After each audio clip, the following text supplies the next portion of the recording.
This call is now being recorded. Pessoal, boa noite então. Vamos dar sequência aí ao nosso curso sobre os princípios fundamentais da doutrina espírita. Pedir licença para compartilhar aqui a minha tela com vocês. Hoje nós vamos falar sobre um tema muito importante, bem longo, viu, gente? Então, é um tema que requer todo um estudo à parte, com certeza. Todos os temas que a gente viu, na verdade, requerem um estudo à parte, uma dedicação nossa. Mas esse tema em especial, me parece, que é o tema da mediunidade, né? E a gente vai começar justamente trazendo aí uma questão bem básica que aparece na codificação espírita, acerca desses conceitos de fato, conceito de médium e o conceito de mediunidade. Então, na codificação, nós encontramos a informação de que médium é toda pessoa que sente num grau qualquer a influência dos espíritos. Por isso é corriqueiro nós dizermos, dentro da doutrina, que todos nós somos médiuns, porque como o próprio livro dos Espíritos nos esclarece, não é isso?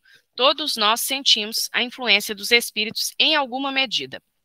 Alguns sentem mais, outros sentem menos essa influência, tá? Então, aqueles que sentem menos são aqueles que nós dizemos que têm rudimentos de mediunidade.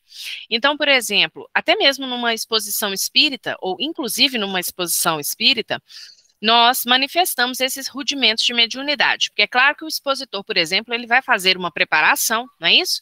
Ele vai fazer o estudo, pelo menos é o aconselhável que ele faça isso, mas nós sabemos que quando nós estamos falando, nós não o fazemos sozinhos, não é isso? Nós contamos aí com a cooperação dos espíritos. Tanto é assim que aí nos auxiliam por meio da inspiração, tá certo?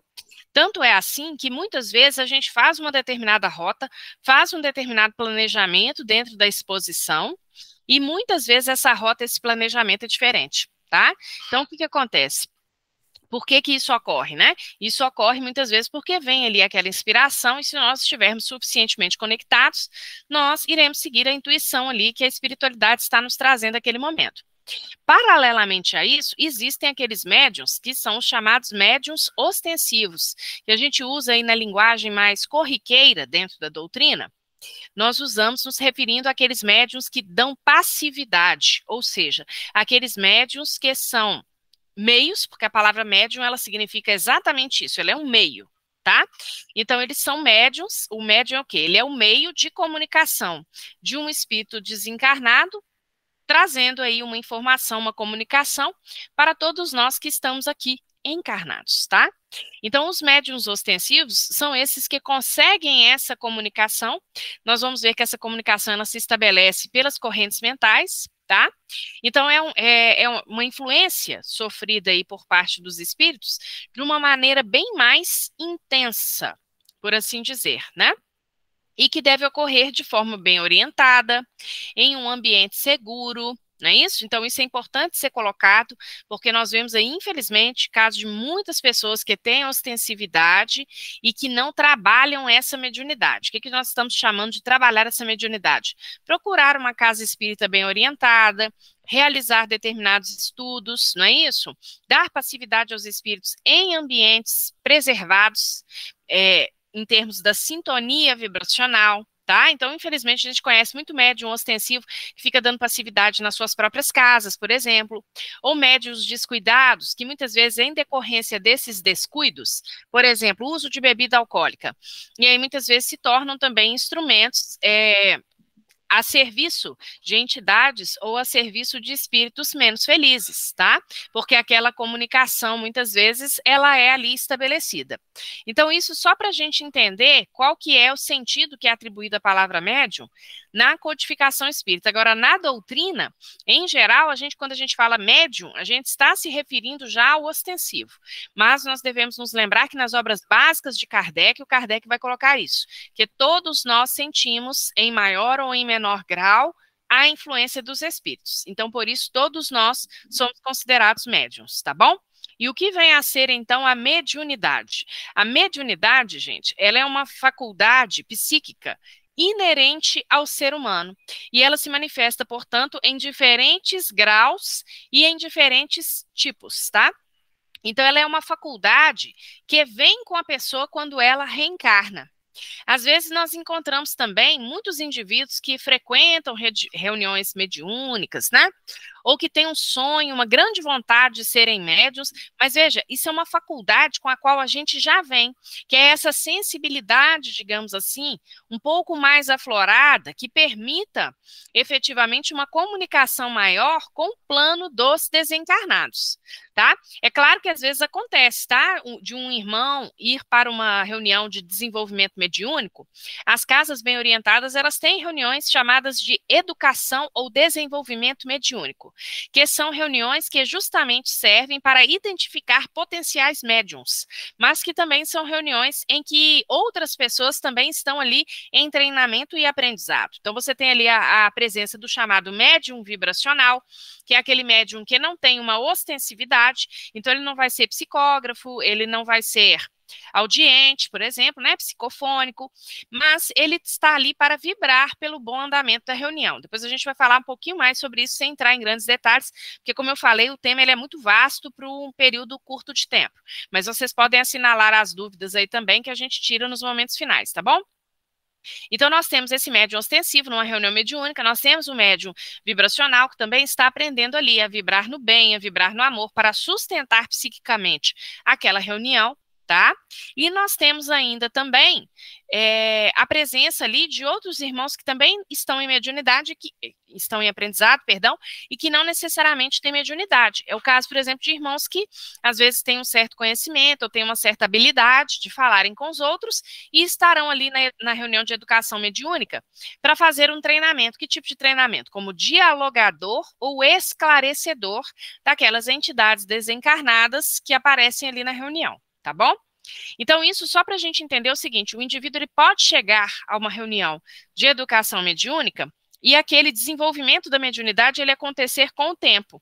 Então, às vezes, ele chegou na casa, fez uma reunião de estudo da mediunidade, porque em geral é assim, as casas pedem, porque as pessoas têm o estudo do evangelho, ou às vezes já o estudo sistematizado da doutrina espírita, e aí um estudo específico da mediunidade, aí em muitas casas é retirado um receituário mediúnico, e aí muitas vezes por indicação daquele receituário mediúnico, o indivíduo ele se dirige à participação numa reunião mediúnica, de educação mediúnica.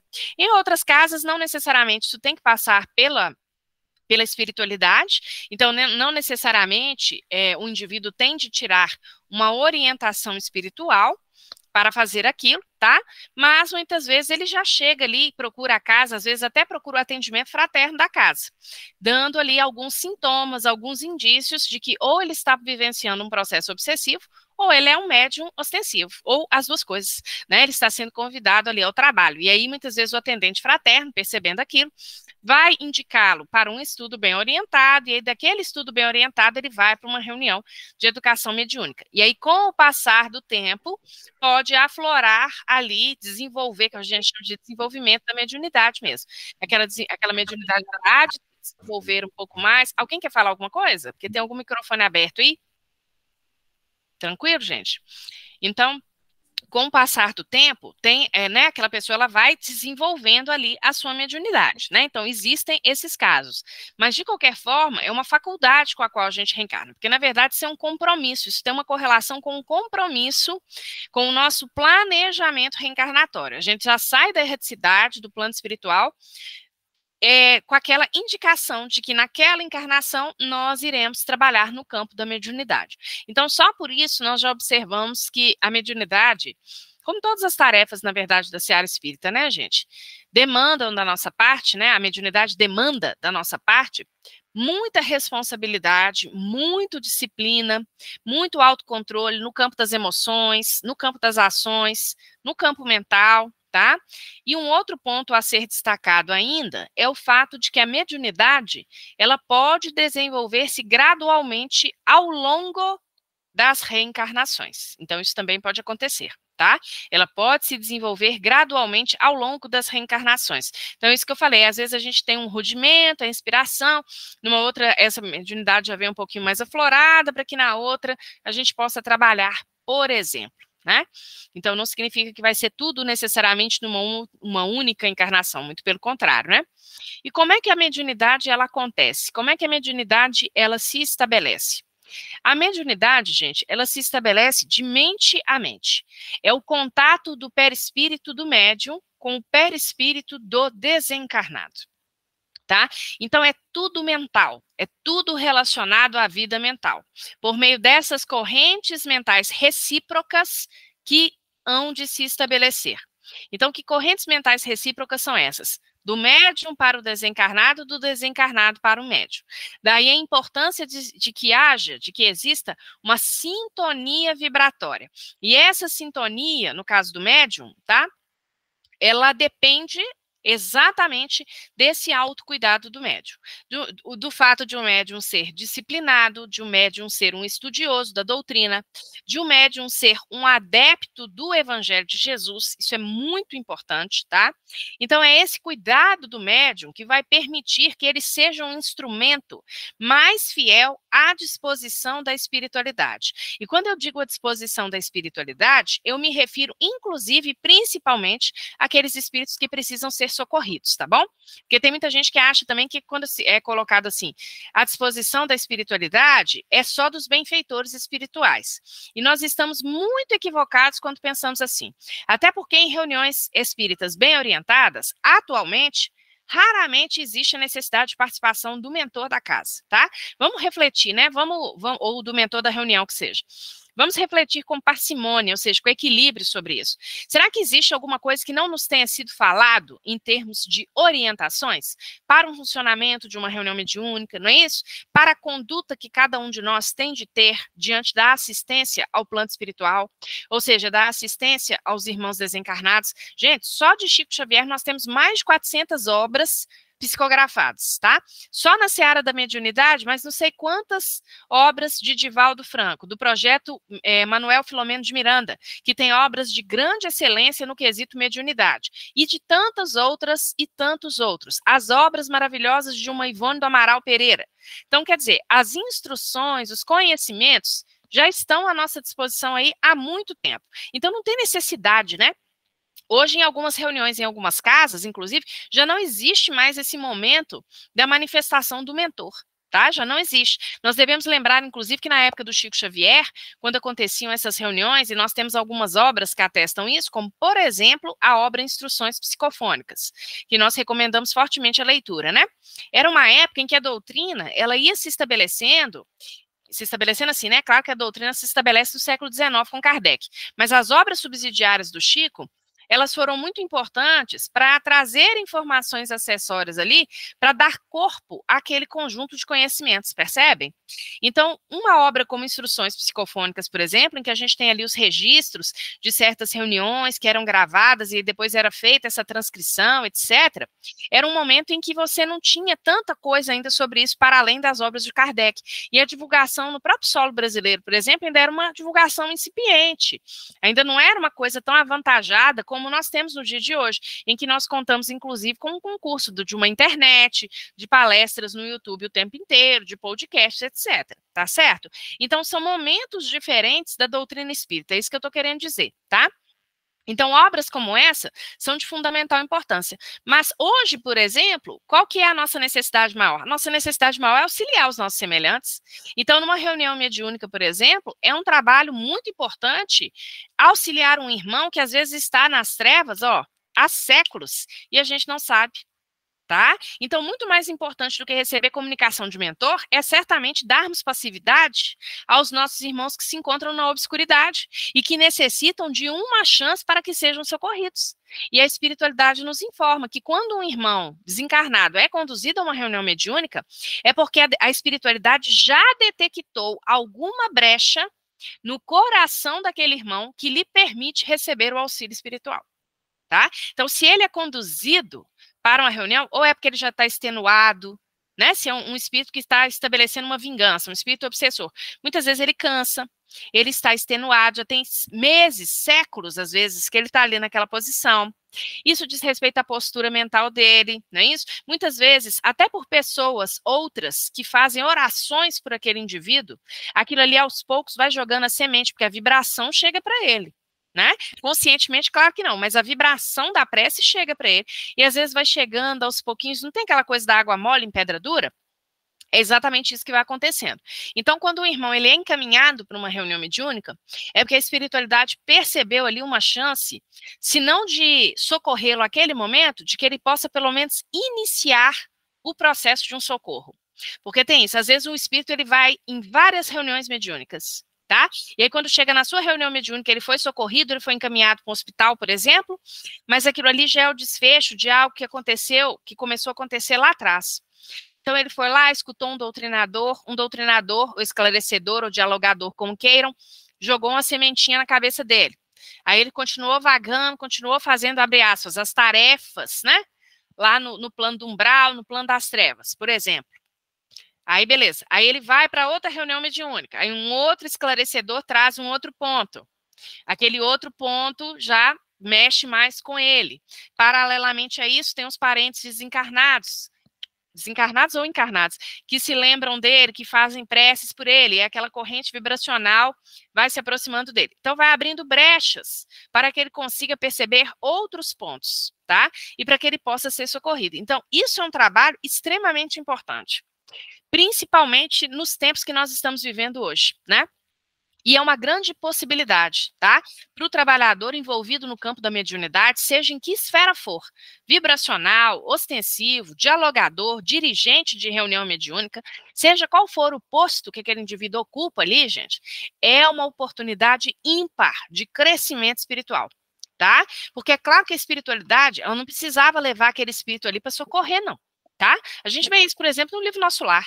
Né? O André Luiz, depois de 8 anos nas regiões umbralinas, tinha a mãe dele que ficava orando para ele.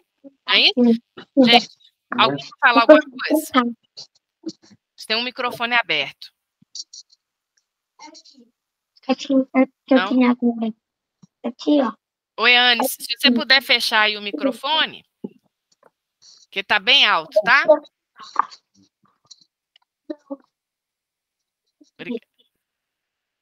Obrigada, Eanes. Bom, então, seguindo aqui, gente, na reunião mediúnica, os espíritos eles não teriam necessidade. A gente vê isso, né, lá no livro do André Luiz, tá? Então, quer dizer, o André Luiz, né, ele ia recebendo ali as preces da mãe dele, mas é claro que precisava vir dele, o arrependimento precisava vir dele. E aí, no momento em que ele faz uma prece sentida, Clarencio vai ao encontro dele com as equipes lá de Nosso Lar. Então, é assim que se estabelece o processo de socorro. Então, por que existem as reuniões mediúnicas? As reuniões mediúnicas, elas existem, gente, porque a espiritualidade nos dá uma oportunidade de grande trabalho, em que às vezes a gente vai socorrer naquela reunião um irmão, tá? Que nós colocamos ali naquela região, ou que a gente ajudou a que estivesse ali naquele momento, tá? Porque nós não fomos santos, não. E nem somos santos, socorrendo ninguém nessa encarnação, não. Então, muitas vezes, a espiritualidade nem sabe disso, mas a espiritualidade está nos dando a oportunidade de trabalhar, não só em favor daquele irmão, mas em favor de nós mesmos. Se nós não tivermos nenhum vínculo com os quadros, com as situações que são apresentadas ali na reunião, ok, mas continua sendo uma oportunidade, porque muitas vezes, vendo um exemplo, escutando um relato de um irmão que se encontra numa determinada região em sofrimento, nós passamos a refletir sobre certos pontos na nossa própria vida. Na nossa própria vida, a gente começa a refletir e começa a pensar, com muito cuidado, né, que poderíamos ser nós a estarmos naquela situação. Então, o trabalho com a mediunidade, ele é um trabalho muito bonito, ele é um trabalho muito sério, que exige realmente muita dedicação. E como nós falávamos anteriormente, tá, gente? Ele se dá mente a mente, perispírito a perispírito. Não existe incorporação. Por isso que na doutrina hoje não se fala mais em incorporação. Tá? É um termo que às vezes a gente escuta, mas fulano incorporou. A gente fala, né, no coloquial, e é muito usado também no caso da Umbanda, por exemplo. Mas por que ele não é um termo tão apropriado? Porque não existe substituição de espírito. Tá? Existe uma aproximação do espírito desencarnado. E aí, por essas correntes mentais, estabelece-se aquela sintonia. Mas ele não se apossa do seu corpo. Tá? Ele tem uma conexão com o seu sistema nervoso, é diferente, porque o desencarnado tem a mente. O perispírito não tem todos os órgãos, normalmente? Então, a mente do desencarnado conecta com a mente do médium. É isso que acontece, tá? Então, tudo se dá dentro dessa questão da sintonia vibratória. E aí entra em xeque a questão do controle do médium. Isso é muito importante, porque o médium educado, o médium que já se aprendeu, que já aprendeu, perdão, a se educar, ele sendo consciente ou inconsciente, não faz diferença isso, porque tem gente que acha que isso é a diferença de médium consciente para inconsciente, não é. Tá? O que é o médium consciente? O médium consciente, ele vai se afastar ali do seu corpo físico. Quem que afasta? O corpo dele? Obviamente não, o perispírito dele, tá certo? Ele afasta para que haja a aproximação do perispírito do espírito comunicante. É isso que acontece, tá bom? E ele consegue perceber tudo. E muitas vezes, inclusive, por uma psicofonia, por exemplo, ele vai transmitir o pensamento daquela entidade. Tá? Ele vai transmitir, muitas vezes, com as suas palavras, o pensamento daquela entidade. Outras vezes, não, ele vai transmitir exatamente o que a entidade está falando. Exatamente, muito entre aspas, tá? Muito entre aspas. Porque na mediunidade sempre tem um componente que a gente fala que é o anímico. Ou seja, o componente do próprio médium. Então, o médium, inclusive, ele pode substituir palavras. Chega um espírito na reunião falando muito palavrão. O médium é que controla. Tá? É o médium que controla. Então, ele vai falar algumas coisas que o espírito traz, outras ele não vai falar. Tá certo? O médium está no controle. E por que é consciente? Porque ele dá conta de tudo que acontece, ele escuta, ele entende, ele guarda, ele registra tudo que aconteceu ali naquele momento, tá certo? E o médium inconsciente? O médium inconsciente, ele também se afasta, não é isso? Porém, a entrega, digamos assim, ela é maior, mas ela é maior em que sentido? No sentido de que depois, quando ele, o seu perispírito, né, se aproximar novamente do seu próprio corpo, ele não vai lembrar ou não vai lembrar com tanta clareza daquilo que se passou à sua volta, daquilo que foi falado, etc. Então, a inconsciência é por isso, porque ele não registrou o que aconteceu, tá? No livro, eu recomendo a leitura sobre o tema mediunidade, do livro Nos Domínios da Mediunidade. Tem capítulos específicos sobre médium consciente e médium inconsciente. Então, ele é inconsciente por isso. Agora, o espírito se apoderou do médium, ele faz o que ele quiser com o médium. Se você quiser quebrar uma cadeira lá na sala, ele vai quebrar? Não vai. O médium bem educado, volto a dizer, ele continua no controle da situação, tá bom? Então, o espírito ele quer bater na mesa, mas ele não vai, ele vai ficar assim, ó. A gente vê muito isso na reunião mediúnica, né? Ele quer bater, ele quer quebrar, mas bater e quebrar, o médium não vai deixar ele fazer isso, porque o médium é que está no controle. Daí a importância da educação, né? Daí a importância da moralidade, daí a importância do estudo, para que o médium compreenda também o que está acontecendo com ele quando ele entra no chamado transe mediúnico, porque o transe mediúnico é isso. Normalmente as reuniões mediúnicas, elas têm duas partes, né? Na primeira parte se faz um estudo, tá? E aí na segunda parte apaga-se a luz, deixa-se uma luz vermelha acesa. Por que a luz vermelha? Devido à frequência daquela luz. Isso é explicado no livro Desobsessão pelo Espírito André Luiz. Então aquela luz vermelha, ela emite uma frequência que é a frequência apropriada para a manifestação dos espíritos naquela reunião. Então existe um motivo para ser aquela luz especificamente, tá bom? E aí, o que acontece? O médium, ele começa a se concentrar. O primeiro momento é o momento da concentração. Obviamente que alguém vai fazer uma prece, que é a segunda parte da reunião vai se iniciar, não é isso? Então aí a gente faz novamente uma prece, que já foi feita uma lá no início, antes do estudo, mas aí vai feita uma nova prece, né? É claro que a espiritualidade já está ali atuando há muito tempo, e o médium, ele vai se concentrando, até que ele entre nisso que a gente chama de transe mediúnico, em que ele, então, se afasta do corpo e vem ali a aproximação do chamado espírito comunicante, tá bom? E existem, Kardec vai nos dizer, tipos de mediunidade. Basicamente, a mediunidade de efeitos físicos e a de efeitos inteligentes ou intelectuais. Vejamos, sinteticamente, em que consistem esses dois tipos de mediunidade, tá? Então, a mediunidade de efeitos físicos, como é que ela acontece? São efeitos sensíveis, gente. Então, ruídos, pancadas, movimentos, deslocamento de corpos sólidos, tudo isso é mediunidade de efeito físico, tá? Então, eles podem ser produzidos, que é o que a gente chama de mediunidade de efeito físico espontânea, né? Eles podem ser produzidos espontaneamente ou podem ser produzidos com a colaboração do médium. Então, como que os médiums colaboram? Com a doação de fluidos, que é o chamado ectoplasma. Às vezes o indivíduo nem sabe que ele é médium. Vamos nos lembrar lá dos primeiros fenômenos da doutrina espírita registrados no século XIX, lá antes do Kardec. Lembram? Que foram aqueles efeitos, aqueles fenômenos produzidos numa cidadezinha dos Estados Unidos chamada Hydesville, em que determinadas pancadas, né, os raps em inglês, elas começaram a ser ouvidas numa casa. Lembram disso? E nessa casa você tinha ali duas jovens, se não me engano, uma de 11 e a outra de 13 anos. Por que aqueles efeitos se davam? Por que aquelas pancadas se davam, né? Depois, quando a coisa aparece lá na frente, quando é melhor investigado, é percebido que ali naquela casa havia desencarnado um homem, ele tinha sido assassinado, né? E ele se manifestava, ele queria que o corpo dele estava enterrado ali. E aí ele queria que fosse descoberta toda aquela situação. Aquelas duas jovens nem sequer sabiam que elas eram médiuns, né? Mas elas colaboravam para que o fenômeno acontecesse? Certamente. Doavam fluidos sem nem saber que estavam doando os fluidos, né? Ou seja, inconscientemente, digamos assim. São fenômenos em geral, por que a gente fala que são fenômenos em geral produzidos por espíritos inferiores? Vamos entender isso aqui. Porque muitas vezes, primeiro de tudo, né, ruídos, pancadas, nós temos que observar, igual Kardec manda a gente observar.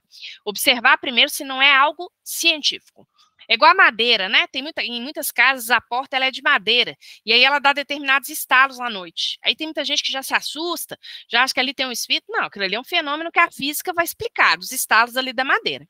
Então, Kardec, no Livro dos Médiuns, ele fala isso, que sempre, para que a gente conclua que aquilo ali é uma mediunidade de efeito físico, foi um fenômeno de efeito físico, primeiro, o que tem que ser feito? Primeiro, você tem que descartar todas as possibilidades materiais de ocorrência do fenômeno. Ou seja, primeiro, você descarta que aquele fenômeno não é físico, não é químico, não é científico, aos olhos da Terra. Entenderam isso? Depois que você descartou, que você investigou, que você viu que não é nada disso, aí beleza. Aí você pode chegar à conclusão de que se trata de uma mediunidade de efeito físico, tá? Então, isso é a primeira coisa. Segundo ponto, por que a gente fala que são produzidos por espíritos inferiores? Lá no Livro dos Espíritos, na escala espírita, nós temos lá espíritos imperfeitos, tem várias subdivisões. Uma das subdivisões dos espíritos imperfeitos, gente, são os espíritos zombeteiros ou brincalhões, que muitas vezes produzem esses fenômenos com um determinado objetivo, de criar medo realmente, né? Eles estão lá à toa na erradicidade, à toa no plano espiritual. Tá? Não se conscientizaram ainda de que devem trabalhar, né? Não voltaram a sua mente para Deus, então estão lá à toa. Aqui na Terra a gente não vê um monte de gente à toa, no plano espiritual é a mesma coisa. E aí muitas vezes eles querem se aproximar da nossa casa, do nosso lar, às vezes não com um objetivo específico em relação a uma pessoa, às vezes pode ser. Tá? Às vezes pode ser uma obsessão, um processo obsessivo que se inicia, por exemplo, impingindo medo àquela pessoa.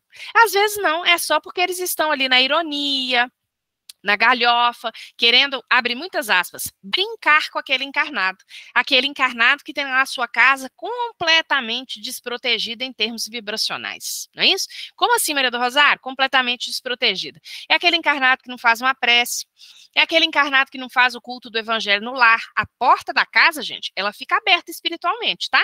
A gente fica achando que trancar a porta da casa é só passar o cadeado, né? Passar o trinco para que o ladrão não entre, mas nós temos também os nossos ladrões vibracionais.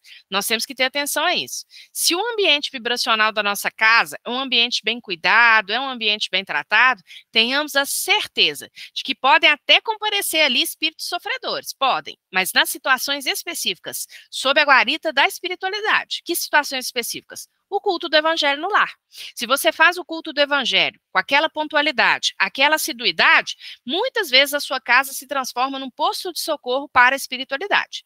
A gente vê isso no livro Os Mensageiros, pelo espírito André Luiz. Nós temos lá a casa de Dona Isabel.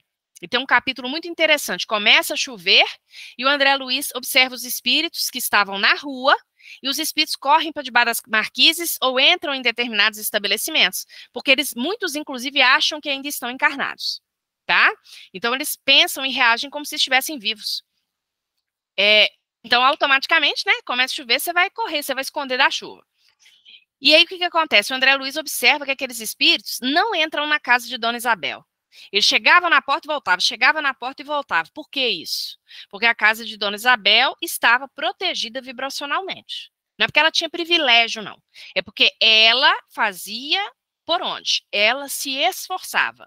E como ela se esforçava no trabalho do bem, esforçava ali no trabalho do culto do evangelho no lar, aqueles espíritos não entravam. Agora, espíritos para serem educados podiam ser conduzidos no momento do culto? Este sim, para assistir o comentário do evangelho, para participar, mas não para permanecer ali naquele lar, percebem? Muitas vezes obsidiando algum elemento, tá? Então, quando a gente fala que são os efeitos físicos produzidos por espíritos inferiores, é nesse sentido, né, do espírito que ainda vive na ociosidade também. Então, são muito comuns ruídos, pancadas em móveis, portas, ecoadas no ar, né? Surgimento, deslocamento e desaparecimento de objetos, é um pouco mais raro, mas também acontece, né? São tipos aí de mediunidade de efeitos físicos que eu tô falando, tá bom?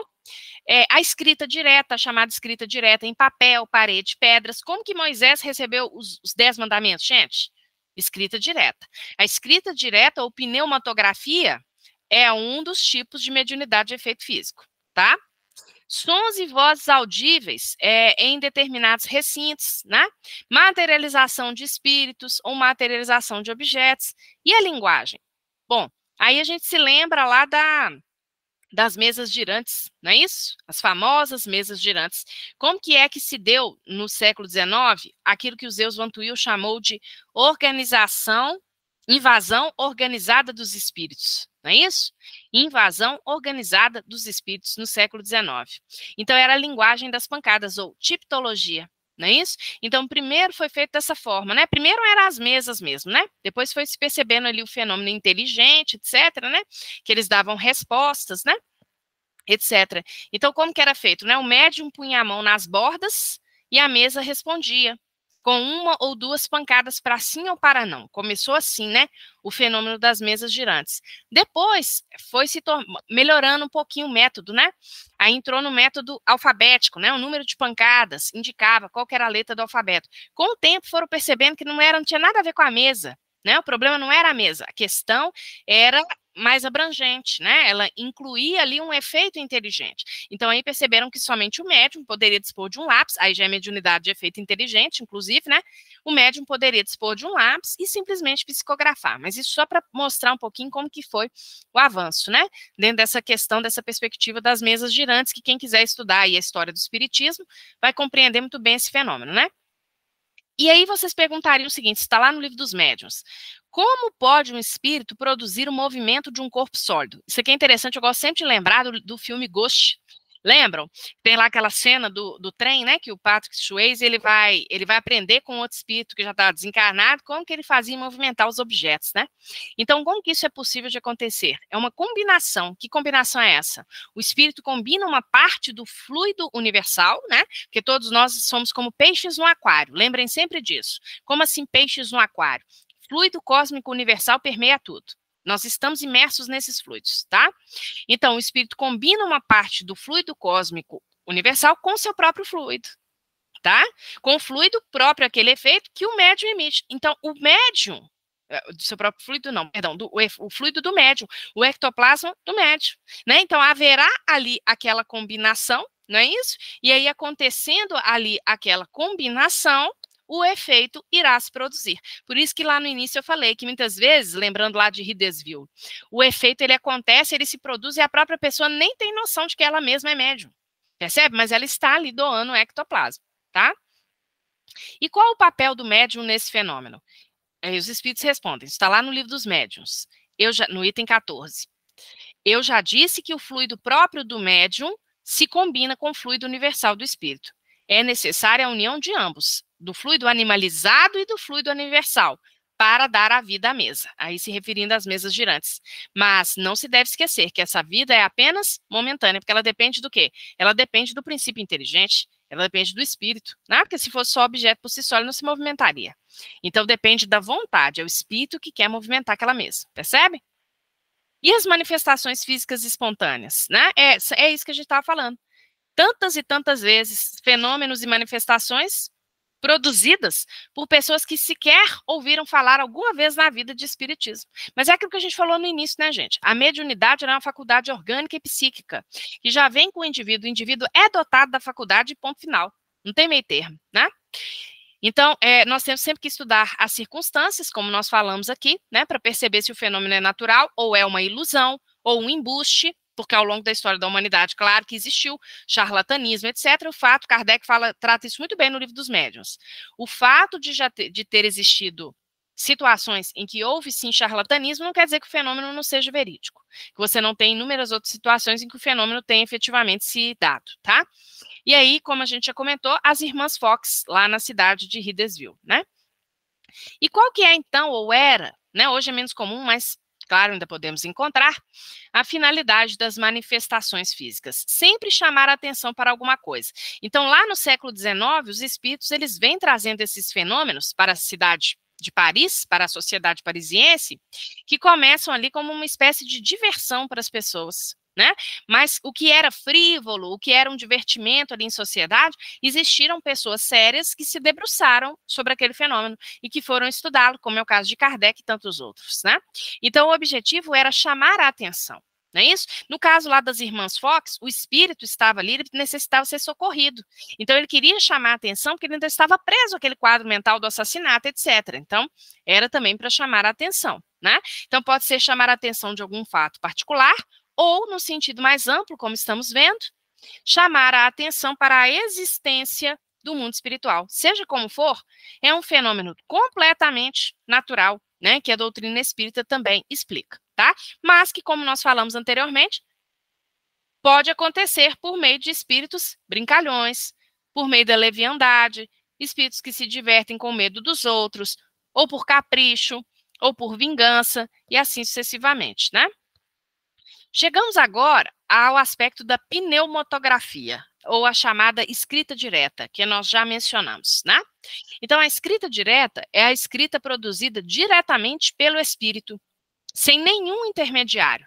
Difere da psicografia, por ser esta a transmissão do pensamento do espírito, mediante a escrita feita com a mão do médium. Então, no caso da escrita direta, né, você não tem um intermediário, ainda que você conte, obviamente, com o ectoplasma do médium, que era o caso ali de Moisés, né? Moisés era um grande médium.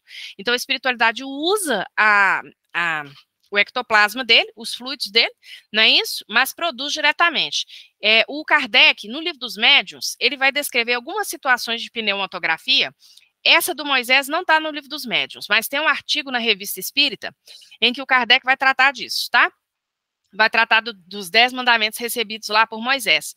E aí, o Kardec, na sua obra, ele vai trabalhar assim, e essa tinta, né, ou esse, sei lá, acho que seria uma tinta mesmo, né, ou esse instrumento, seja ele qual for, que foi usado para escrever, da onde que os espíritos tiraram aquilo, já que não passou por nenhum meio, né, não passou por ninguém. Eles tiram isso da onde a gente tira tudo, ou seja, fluido cósmico universal.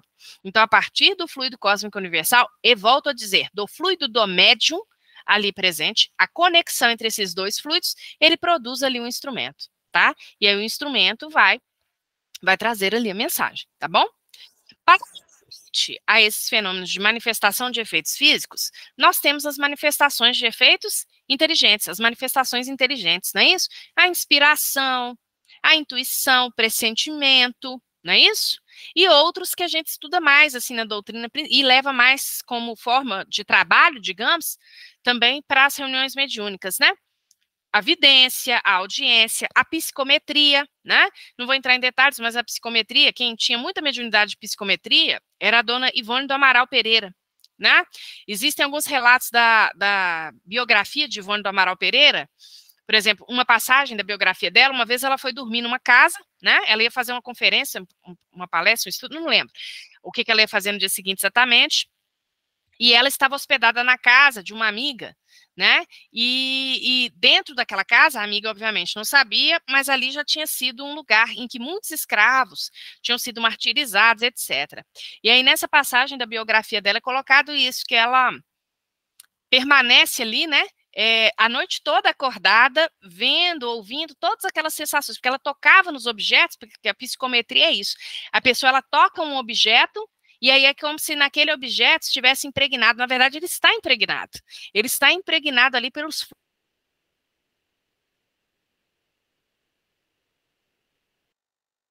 no objeto, ele consegue ver ali o quadro. Então, a dona Ivone, ela tocava nas paredes, no caso ali da casa, e ela conseguia ver os martírios, sentir, perceber o que aqueles escravos tinham passado ali. Então, é muito comum também com objetos, vamos supor, é uma relíquia de família, não é isso? Um objeto, e assim sucessivamente. E os mais comuns que a gente conhece, a psicografia e a psicofonia, tá? No caso dos médiuns psicofônicos, eles transmitem pela palavra falada a comunicação do espírito, como a gente vê muito nas reuniões mediúnicas, e o psicógrafo é a escrita de mensagens ditadas também ali pelo espírito. Bom, aqui a gente entra numa parte muito importante, né? Isso aqui tem que ficar muito bem compreendido, que é a questão da influência moral dos médiuns nas comunicações. Então, a faculdade mediúnica, ela independe do caráter moral. Como eu falei anteriormente, está ligada aos nossos planos reencarnatórios. A gente vem ou não vem com a faculdade, tá bom? E o seu uso está relacionado a isso. No item 226 de O Livro dos Médiuns, Kardec pergunta: o desenvolvimento da mediunidade guarda relação com o desenvolvimento moral dos médiuns? Não. A faculdade propriamente dita, ou seja, se é médium ostensivo ou se não é, essa faculdade. A faculdade se radica no organismo, independe do moral. O mesmo não se dá, porém, com o seu uso, que pode ser bom ou mal, conforme as qualidades do médium. Tá? Então, isso aqui é um ponto muito importante que a gente tem que ter atenção. Sempre se há dito que a mediunidade é um dom de Deus, uma graça, um favor, Kardec pergunta. Como a gente vê isso nas casas espíritas, né, gente? Os iluminados dos médiuns, né? Mal sabem as pessoas o quanto que o médium tem que vencer a si mesmo. Por que, então, não constitui privilégio dos homens de bem? E por que se vêem pessoas indignas que a possuem no mais alto grau e que dela usam mal? Aí os espíritos respondem assim, né? O espírito que responde essa parte, ele fala assim: é a mesma coisa que você perguntasse assim, a pessoa ela usa mal a sua vista, ela usa mal os seus olhos, por que ela reencarnou enxergando?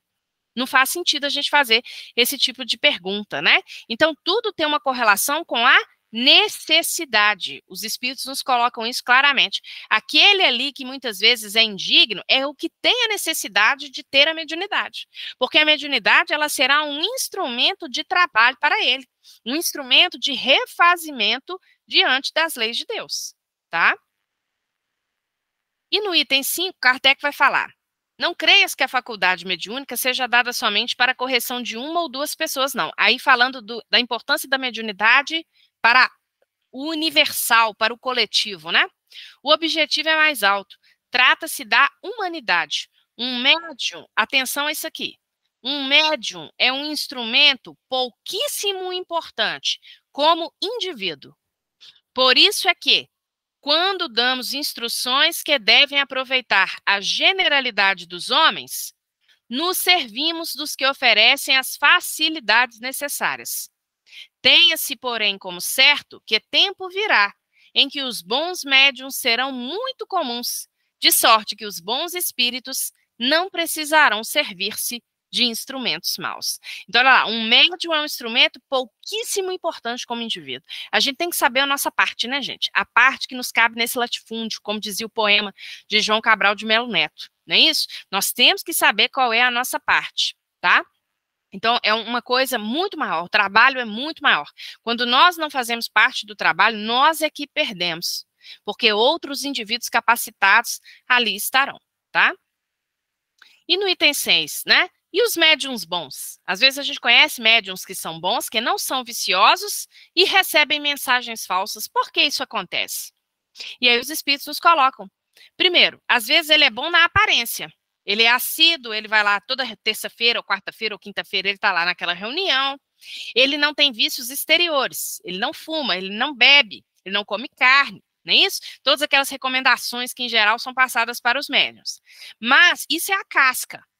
Mas pode ser, dizem os espíritos, que por dentro ele seja leviano e frio. Então, muitas vezes, aquela mensagem vem como um teste para ele. Isso é um ponto. O segundo ponto é para que o médium possa manter-se em guarda em relação ao seu orgulho e à sua vaidade. A gente vê isso no livro dos médiuns também, quando Kardec vai falar sobre as obsessões, né? Nós temos ali a obsessão simples, a fascinação e esqueci o outro, que usava-se antigamente a subjugação, né, que antigamente falava-se possessão, né, mas a gente sabe que não é um termo correto pelo que eu expliquei no início, porque um espírito não toma posse do outro, é tudo mental, né? Então você tem a simples, a fascinação e a subjugação. No caso dos médiuns, muitos são fascinados. O que é a fascinação? É a ilusão. O médium começa a achar que ele é muito bom, que as mensagens que ele profere são excelentes, são de primeira linha. Eu só dou passividade para um Bezerra de Menezes para cima, tá? Então, muitas vezes, para testar ali a humildade daquele médium, ele começa a receber mensagens falsas, tá? Porque os espíritos, eles têm muita atenção a isso, né? Ao quesito humildade. O indivíduo que não é humilde é muito difícil, gente. Muito difícil ele caminhar firme ali, não só na mediunidade, eu ousaria dizer que em tudo mais. Eu queria ler aqui um trecho de uma questão que está no livro O Consolador, pelo Espírito Emmanuel, que é a questão de número 410, em que Emmanuel vai falar sobre os inimigos dos médiums, né? Então, para quem é médium aí. Mas eu penso que serve para todos nós, tá? Indistintamente.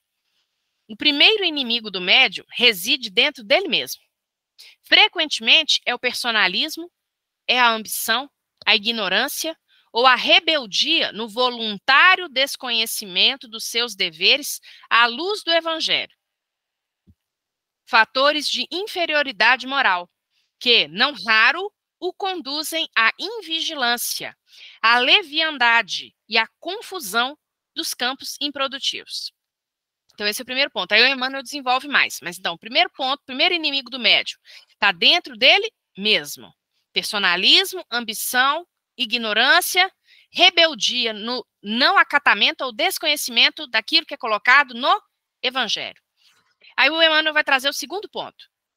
O segundo inimigo mais poderoso do apostolado mediúnico não reside no campo das atividades contrárias à expansão da doutrina, mas no próprio seio das organizações espiritistas, constituindo-se daquele que convenceu quanto aos fenômenos, se convenceu quanto aos fenômenos, sem se converter ao Evangelho pelo coração. E aí o Emmanuel vai desenvolver isso aqui. Vou repetir. Aquele que se convenceu quanto aos fenômenos, então ele sabe, ele conhece, ele leu o livro dos médiuns, ele está lá na reunião mediúnica, ele está careca de saber que o espírito pode sim se comunicar, ele já viu de tudo naquela reunião mediúnica, mas o que falta? Sem se converter ao Evangelho pelo coração. Gente, isso aí é uma coisa que a gente tem que ter muita clareza. Tudo que a gente for fazer na vida da gente, primeira baliza é sempre o Evangelho de Jesus. Tá? Médium que não tem amor ao Evangelho é muito complicado ser um bom instrumento. Às vezes ele é, como a gente falou, ele não é vicioso, como Kardec coloca, ele é aparentemente correto, mas ele faz muitas vezes, às vezes um trabalho que é tecnicamente ok, vamos colocar assim, mas que é às vezes frio, é pouco acolhedor, porque não tem aquela disposição, aquela disponibilidade íntima, tá? Então isso é muito importante ser colocado. Bom, isso aqui eu já comentei. Isso aqui também vou adiantar um pouquinho, porque o nosso tempo está se esgotando. Então, sempre só para lembrar, né? Qual que é a conduta, então, esperada do médium? É o esforço para adquirir a melhoria moral, não é isso? Porque esse esforço aqui vai fazer com que o trabalho, as mensagens que ele traga, etc., sejam cada vez mais fidedignas, porque existe médium perfeito? Não existe. Existe aquele, nos diz Kardec, que é o menos enganado. Isso é muito importante de ser colocado, tá? E para finalizar, eu queria deixar aqui algumas indicações de obras que podem ser lidas, tá? Que podem ser lidas, né? A obra Aconteceu na Casa Espírita, a obra Os Mensageiros, já falei aqui hoje nos domínios da mediunidade. Aqui eu destaquei em especial o capítulo 7, a queda de Otávio, mas há vários capítulos que tratam da queda de determinados médiuns, tá? Eu vou parar por aqui, ainda teria mais alguma coisinha para falar, mas vamos abrir aí a possibilidade para que os companheiros possam fazer as perguntas, tá bom? E que Jesus nos intua hoje sempre.